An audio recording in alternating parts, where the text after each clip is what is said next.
Hello, I'm Gail Ellis and welcome to PEPELT, Picture Books in European Primary English Language Teaching. Our theme for May 2021 is Understanding Disability, and our book of the month is Freddie and the Fairy by Julia Donaldson, illustrated by Karen George and published by Macmillan Children's Books in 2010. And I talk about multiple literacies. Now, the main characters, Freddie and Bessie-Belle the fairy, appear on the front cover. And as Sandy showed us, the covers open to make one image, which you could use to pre-teach the vocabulary or revise the vocabulary for the animals which appear in the story. So Bessie-Belle is stuck in a tree and Freddie sets her free, and in return Bessie-Belle offers to grant all his wishes, and she explains that she can't hear very well, and we can see here that she's got her hand to her ear and she's wearing a hearing aid.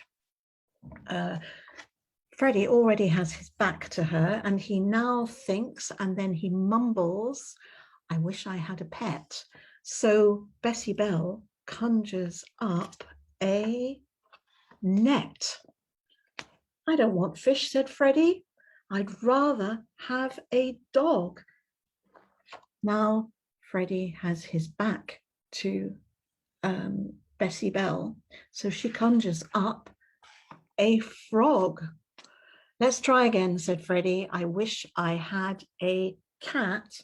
Now he's covering his mouth, so she conjures up a bat, and the story continues in this way until they both get very frustrated and cross. Freddie gets cross, he stamps his foot, and Bessie-Belle gets sad, at which point the fairy queen appears and explains the 3 golden rules of good communication.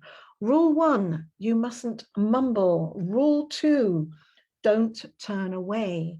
The fairy needs to see your lips to read the words you say.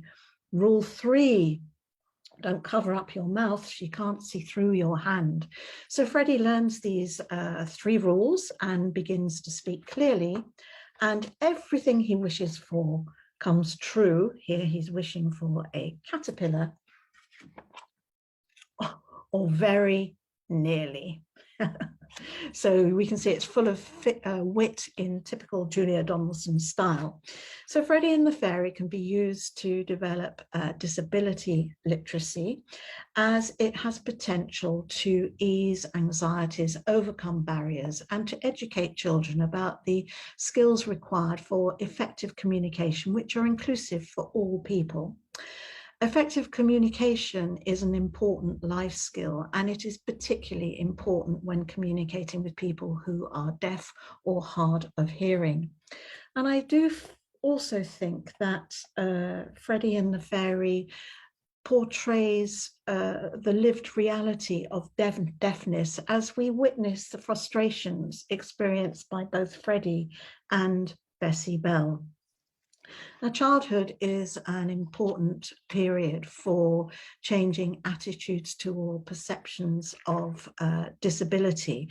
And it's important for children, for all children, to see different ways of life, and especially beneficial for children who are deaf or hard of hearing to see themselves represented in a picture book.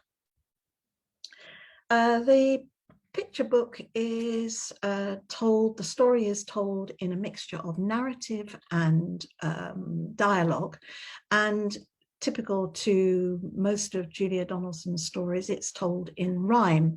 So it can be used to develop literary literacy, as children can predict, become aware of rhyme and predict the rhyming words, pet, net, dog, frog, etc., and to think up other rhyming pairs.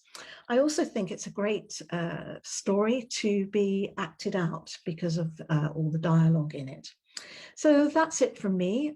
Thank you for listening, and please do let us know how you used Freddie and the Fairy, and I look forward to hearing from Tasha and Annetta next. Stay safe and keep well. Bye-bye.